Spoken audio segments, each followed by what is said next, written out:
I'm timing out more rain through the area this weekend, how long it lasts, and impacts to your weekend plans. A former Baltimore police commissioner speaks on the ongoing crime crisis.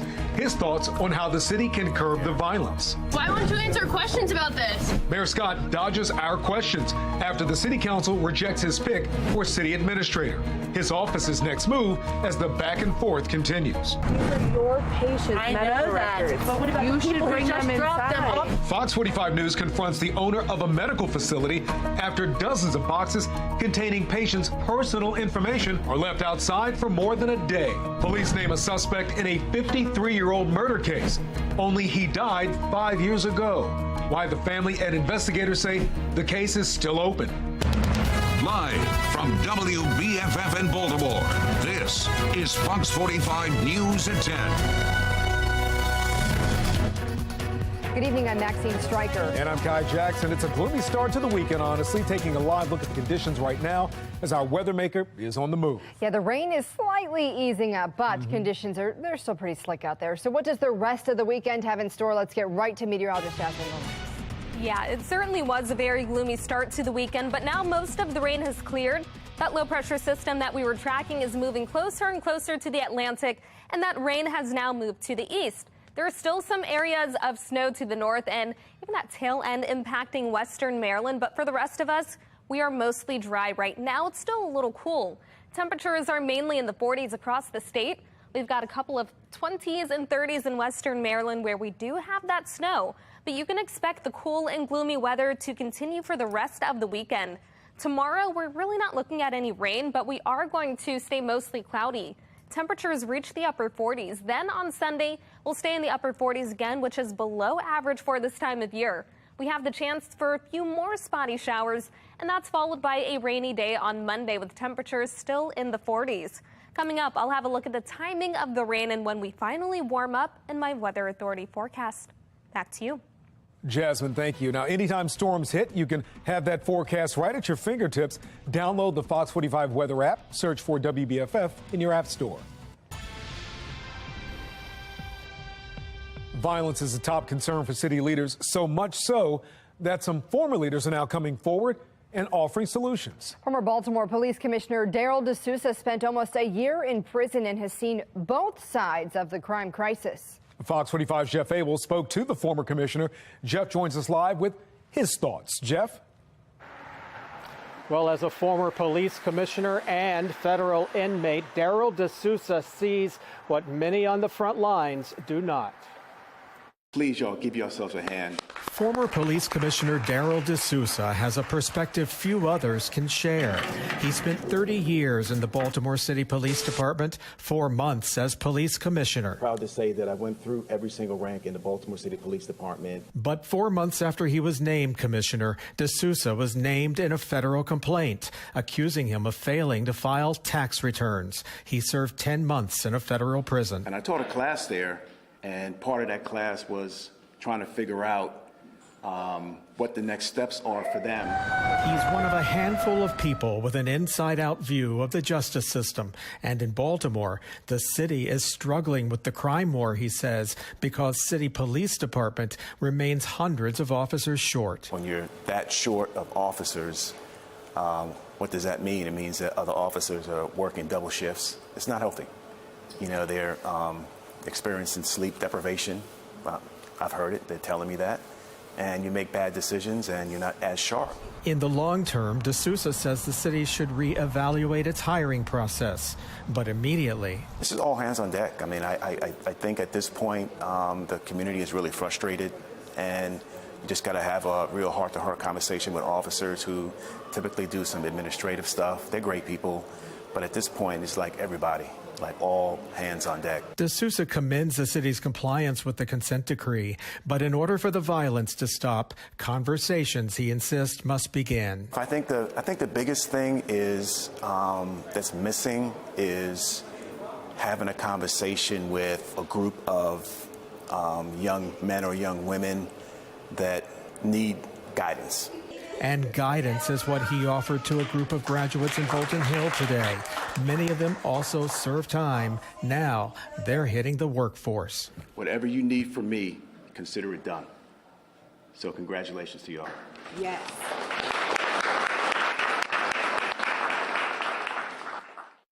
Well, D'Souza has been writing a book since his release from prison 2 years ago. It's expected to be published this year. We're live tonight. Jeff Abel, Fox 45 News. Jeff, thank you. D'Souza mentioned struggles that the Baltimore Police Department is having with hiring and even retaining officers. Well, at last check, Baltimore City has just over 2,100 officers, losing about 8% of its force last year. Police hired more than 100 new recruits, but lost 277 last year. Now, the department is trying to sweeten the pot, so to speak, for potential recruits, offering higher wages and also signing bonuses. In this current legislative session, State House Republicans are pushing the Violent Firearms Offender Act. That would impose mandatory minimums for felony crimes using guns and impose stricter penalties for repeat violent offenders. Lawmakers held a hearing on the bill this week. The bill has been proposed twice in previous legislative sessions under Governor Larry Hogan. While it did pass in the House, it's never cleared the Senate. We have failed our constitutional duty to the citizens in the charter of this city. I am off and I'm tired. And I'm being frank, colleagues. While I may respect you in the sense of this chamber, you have violated the trust of this chamber and the people of Baltimore. Well, turmoil inside City Hall as the City Council does not approve Mayor Brandon Scott's appointment for City Administrator Faith Leach. Mayor Scott says the rejection is political, and his office confirms it will nominate Leach again on Monday. Fox 45's Mackenzie Frost was inside that contentious City Council meeting and has the mayor's response today. Emotions still running high as the City Council put forward a clear rebuke of the mayor's pick for the next city administrator. The mayor Thursday night staying silent, Friday refusing to answer questions about what's next. Political analysts tell me this is not a good sign for Mayor Brandon Scott's efforts moving forward as the clear divide remains among leaders inside City Hall. I'd like to explain my vote before I vote. Thursday night, a message from the City Council. But this city, it's in disarray. This vote is not about you. At this time, I move to reject the nomination. Led by Councilman Isaac Yitzi Schleifer, a rejection of Faith Leach to be the city's next administrator. The mayor's pick for the position created by voters in 2020. That move leading to this. It is utterly unacceptable that we do not follow our own rules. And questions over the Scott administration's working relationship with the other elected members of the council. The administration as a whole, they have not been communicating to the council. Good morning, everyone. Friday morning, Mayor Scott's own frustration. What happened last night in the committee is not how we solve the problems we have in recruiting talented people to serve the people of Baltimore. Standing with supporters, the mayor says the rejection of his pick was political, and he's working with City Council President Nick Mosby to ensure Leach is confirmed. The president has now said to me that he and I will work with the council, with the committee, to make sure that that happens moving forward. Mosby's office telling us via statement he is committed to working with the Scott administration. The mayor doubling down on his support for Leach, who serves as a deputy mayor. Trust me, Baltimore, we are better with Faith Leach as our city administrator. Thank you. Despite being a news conference, the mayor not taking any questions, walking away from the podium. Why do you think this vote happened the way it did? As he ran back into City Hall.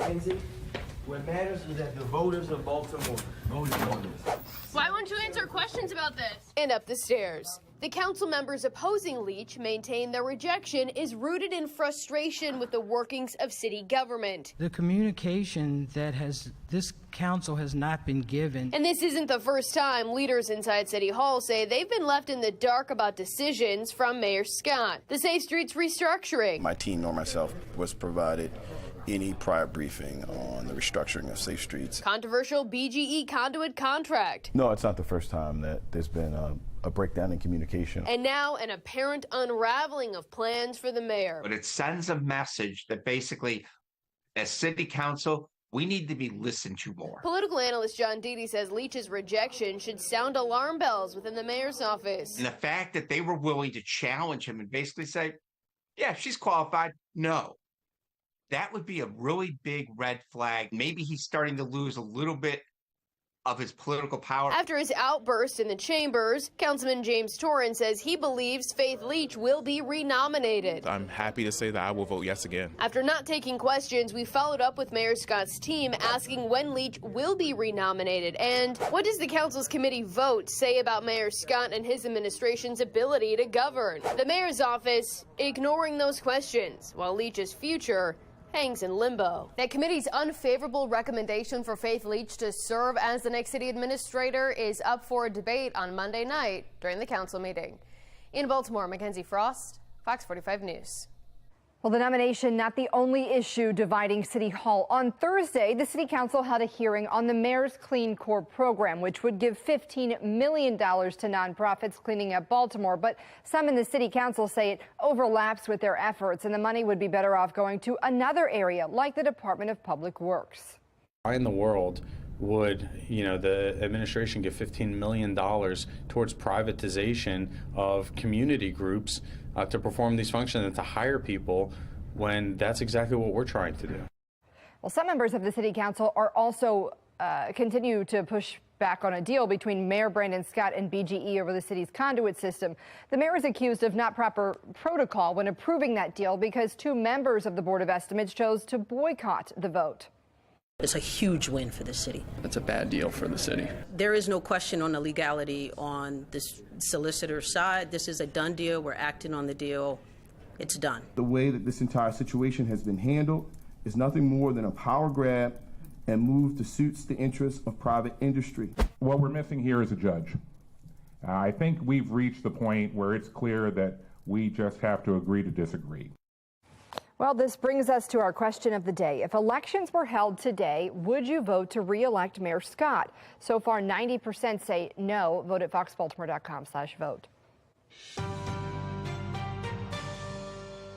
Troubles continue for Baltimore City schools. This week, Project Baltimore revealed graduation rates in Baltimore City have hit a 9-year low.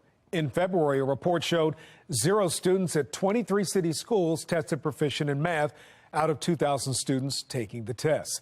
Euripsy Morgan of Peace joined us on Fox 45 News at 5 o'clock today to discuss where city schools are falling short. Everybody in the school system, particularly the CEO, needs to be held accountable for this.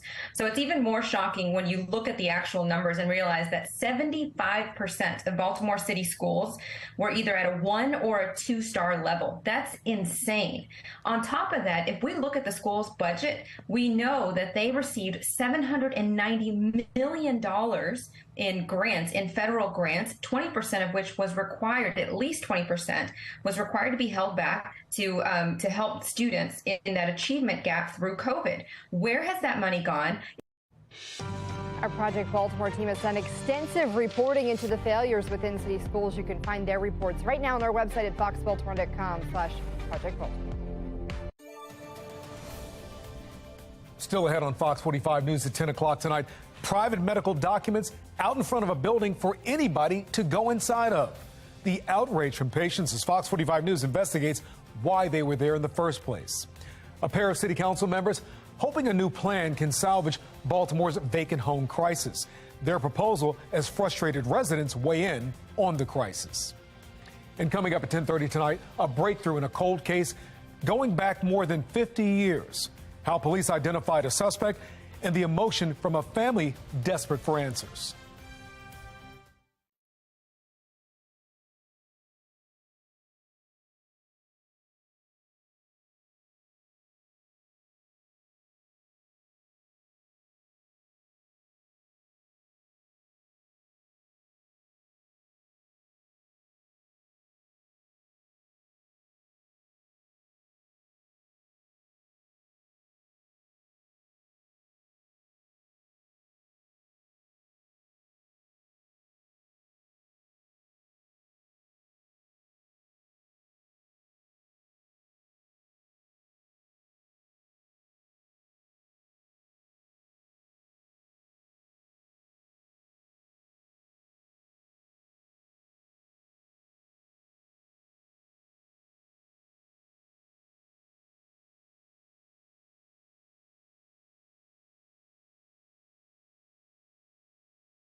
Well, Baltimore City Council member Odette Ramos and James Torrance spearhead a new effort to tackle Baltimore's vacant home crisis.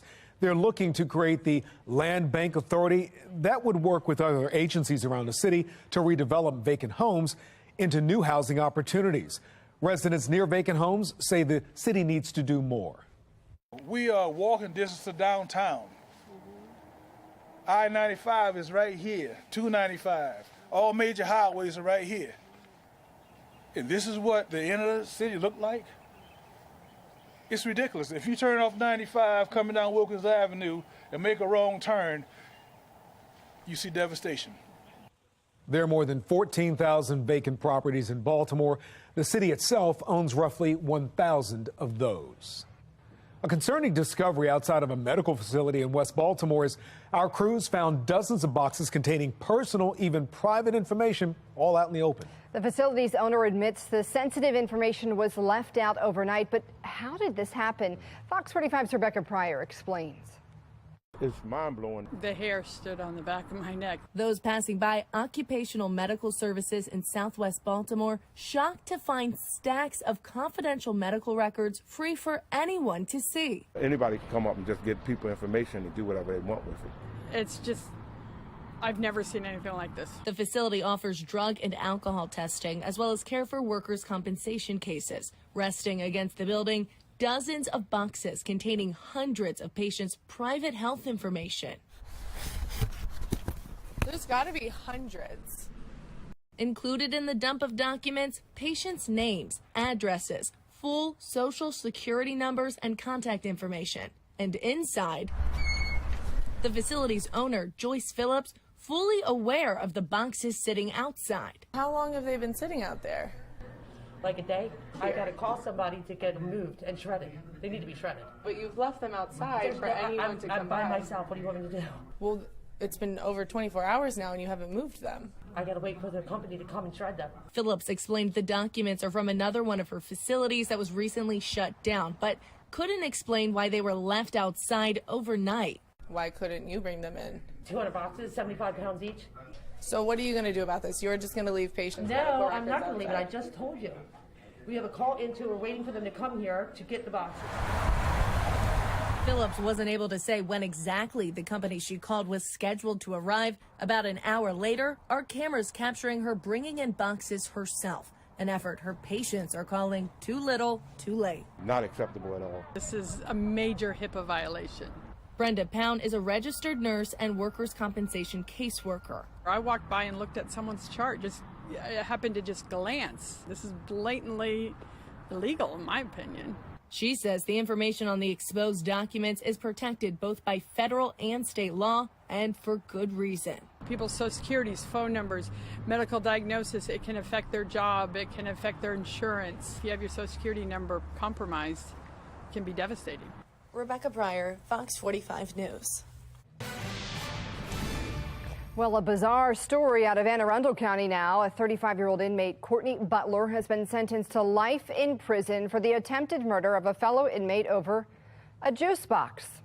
Well, police say the March 2021 attack happened while that victim was taking a phone call. Butler stabbed that victim several times before throwing him to the ground, sending that victim to the hospital. Roy McGrath, former chief of staff under Governor Larry Hogan, is set to begin his federal fraud trial Monday. Former Governor Hogan is expected to be called as a witness. McGrath faces 8 counts, including wire fraud, embezzlement, and altering federal documents. Governor Hogan has denied knowing anything about McGrath's alleged crimes. More arrests in the tragic kidnapping of American tourists south of the border. Why the United States ambassador to Mexico is calling Mexico's president a hypocrite. The race for the White House starting to shape up even more, and one particular group of voters is being heavily courted. I'm Scott Duman in Washington to show you who next. We are getting ready for cool temperatures this weekend. We will stay below average, but even as we head into next week, this cool trend will continue. We're looking at below average temperatures over the next 6 to 10 days, meaning that we'll likely be in the 40s. I'll let you know how long this cool trend lasts and when we warm up coming up in my Weather Authority forecast.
Well, Mexican officials confirm 5 more people have been arrested in the tragic kidnapping of 4 Americans in Mexico, in which 2 of them were killed. That kidnapping is believed to be a case of mistaken identity, as the Americans from South Carolina were seen caught in a cartel gunfire before they were taken away. Now, the U.S. ambassador to Mexico says this case is part of a larger cartel operation. From the minute that I got the call that we had 4 missing Americans, our job was to do everything we could to find them and to hopefully find them alive. And that's what I asked the Mexican government to do. They cooperated in every way that they could.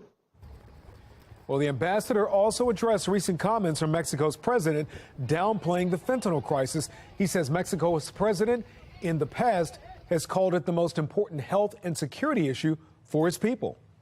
Well, the race for the White House is ramping up as Republican presidential hopefuls make their way to Iowa. Chief political correspondent Scott Thuman explains how the war of words is just beginning. Please join me in giving a warm Iowa welcome to Governor DeSantis. If there's any sign a politician is eyeing the presidency, it is this: some good old-fashioned stumping in Iowa, and literally selling oneself to the first GOP voters in the nation. So I'm proud to say this is the #1 best-selling nonfiction book in the country. Washington Post sources say he's privately ready to run. The Wall Street Journal calls it definite, which happens to coincide with a real erosion of Iowa Republicans who were all in on Trump but are rethinking that support.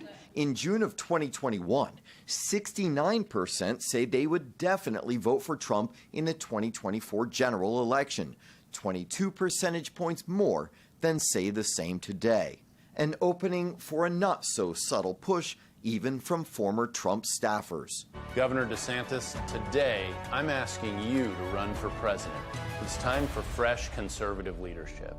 And even though he hasn't declared yet, some Democrats already taking aim at his national image, trying to lay early groundwork just in case.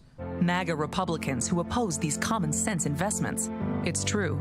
They opposed lowering insulin costs for 80,000 Pennsylvanians. But I'm thrilled to be here. Also in Iowa and trying to keep DeSantis at bay, candidate Nikki Haley, another former Trump loyalist.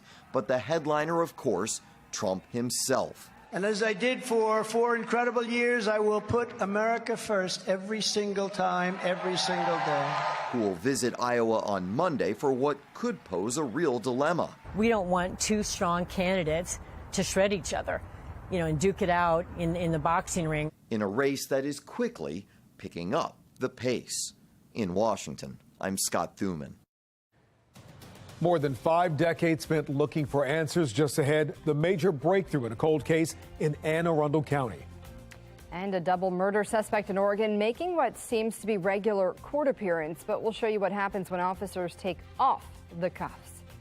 The unemployment rate just went up more than expected, but job creation is still extremely strong. I'm Atrell Nashar, and coming up, what all of this means for the economy's odds of a soft landing.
We continue to track a weather maker moving through Maryland right now. It's been raining all day across the state, and we are expecting more of the same later this weekend. Our Fox 45 Chevy Storm Tracker is out monitoring those conditions on I-83 in Baltimore, and meteorologist Jasmine Lomax will have your full forecast in about 15 minutes. Well, new developments in more than a 50-year-old cold case in Anne Arundel County as police identify a suspect in the 1970 death of Pamela Conyers. Fox 45's Vincent Hill shows us what finally led to the suspect and why friends of Pamela say it's still not closure. It was a typical Friday for 16-year-old Pamela Conyers back in October of 1970, and it all started here at Glen Burnie High School. She just attended the Glen Burnie High School homecoming bonfire. Later that night, she got in her car and ended up at this mall, and that is the last time she was seen alive. Anne Arundel police detailing what happened next. 3 days later, on October 19th, 1970, Pam's car was found abandoned. Less than 24 hours later, on October 20th, 1970, Pam's body was found. The cause of death, strangulation. That's where the trail went cold for over 50 years. Hundreds of leads, but no headway until FBI agents use investigative genetic genealogy to generate new leads. That new lead taking the suspect pool from hundreds to just one man, according to the Anne Arundel police chief. That suspect is Forrest Clyde Williams III. Williams died in 2018 before family and friends could get justice for Pamela's murder. This is a case that has haunted me for close to 53 years. Classmate Michael Golden recalls learning Pamela had gone missing. I remember that Monday morning, I had trigonometry class with her, and seeing her empty desk really brought it home, made it real. Golden says the revelation is a sense of relief, but also frustration. It feels kind of good that we have a solution, but I'm still frustrated because we don't know anything about this guy, how it all came about. Neither do Anne Arundel police. There's no evidence to link Pamela and Forrest at all. So detectives and investigators don't believe that these two had any run-ins before this fatal night. They also don't know if Williams' DNA may be tied to other murders and are not sure if someone else may have helped him kill Pamela Conyers. They're not releasing many details, but say the case is still open. Now, we're told Williams' DNA has been entered into the National DNA Database, and Anne Arundel police are waiting for any results that come out of that. Williams died in Virginia, so if there is a link to any potential other victims, that search could expand to there. At Anne Arundel Police Headquarters, Vincent Hill, Fox 45 News. Well, new developments in the case involving the Baltimore witness found dead 1 week before she was scheduled to testify in a murder trial. The state medical examiner is now reporting the cause of death as overdose related. Because of her death, the city state's attorney's office says it can no longer move forward with the trial, and the court released the accused killer. Friends of the victim tell Fox 45 they're devastated. It's like him being murdered all over again. You know, the murder was one thing. You know, we've been dealing with that. But now to see this person walk the streets is just as bad.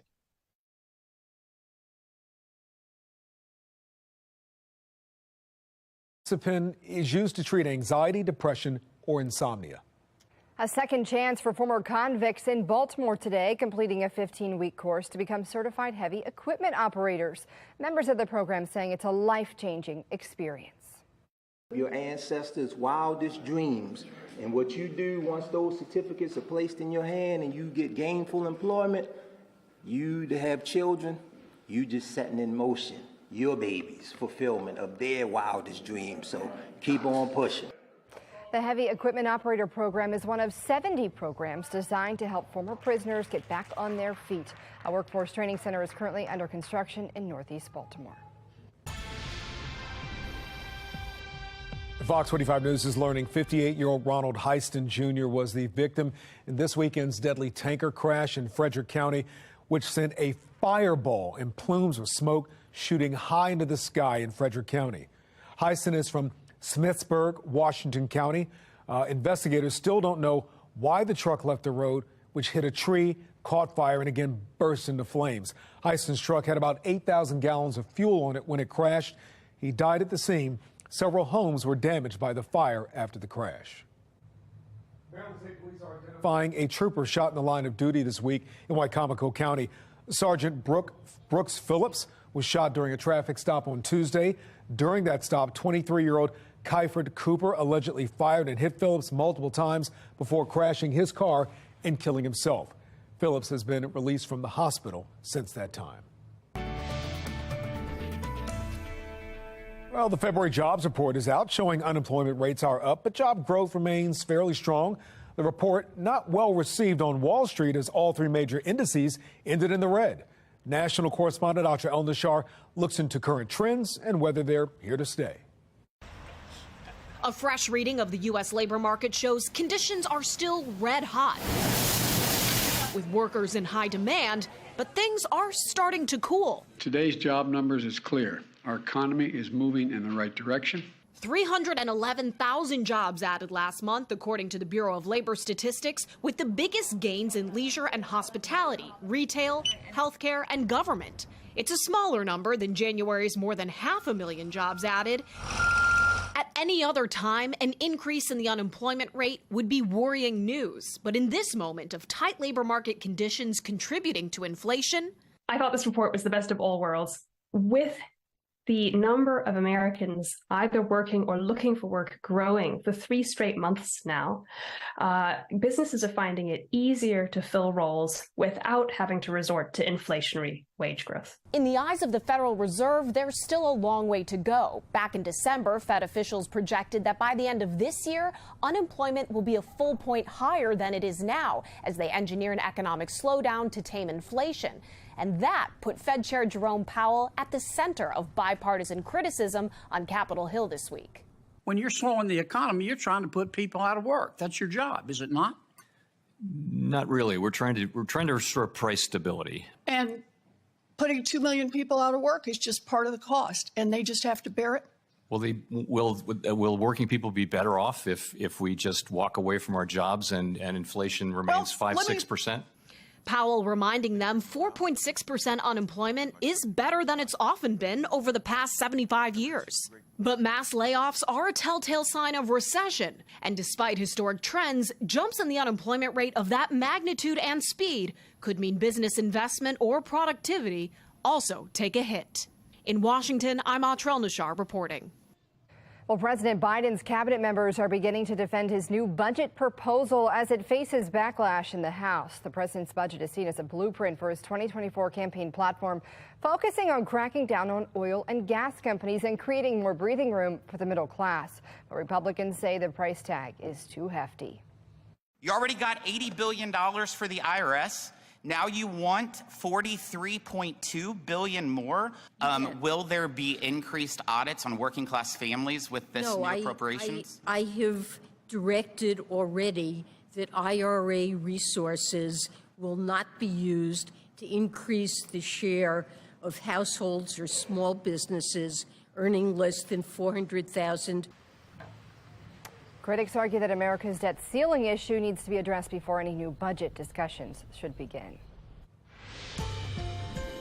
And check this out. Newly released court footage shows an Oregon murder suspect making a run for it while he was in court. Take a look at this. You can see he gets up and just bolts out of the room right as police begin to remove his shackles. He's gone. Deputies then chase him out of the building. His newfound freedom, well, didn't last long. Police eventually caught up to him in a nearby apartment building, hiding under a blanket. We're taking a look now at the Fox box. The top left, a live look at Congress as the House votes to declassify the origins of COVID-19. Lawmakers say Americans deserve to know how the deadly virus started, and health officials should know how to prevent another one. On the top right, the second biggest bank failure in history as Silicon Valley Bank collapses. The FDIC shuttered that bank as it defaulted on its debts. Bottom left, a murder conviction in the Kristen Smart case. The California woman abducted in 1996. She was only 19 at the time and legally declared dead.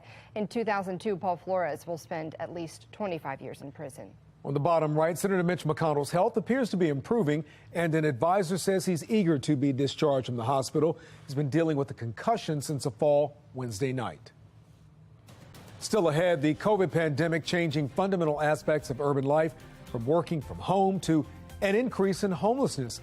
We take a look into whether we could see a return to pre-pandemic life. The first of its kind bar opening in Maryland, what the future of legal weed in our state may just look like.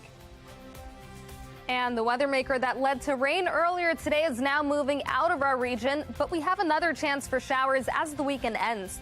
I'll let you know the timing of the rain coming up in my full forecast.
Well, some stunning video tonight out of California where several inland parts of the state are seeing severe flooding. This is the scene in Three Rivers, about 40 miles east of Fresno.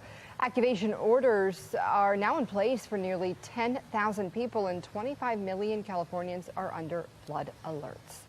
Meteorologist Jasmine Lomax is here now, and it's been a crazy month in California, which just saw 15 feet of snow in some parts not that long ago. And here we've seen not even an inch, right? That's correct. We've had 0.2 of an inch, so our least snowy winter so far. And fortunately, it doesn't look like we'll get much snow anytime soon, but there could be a few flurries by the end of the weekend.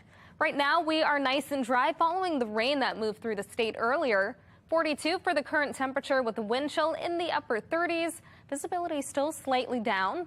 Across the state, we're seeing temperatures mainly in the 40s, a couple spots now in the 30s, even the 20s in western Maryland, where they're dealing with a few flurries.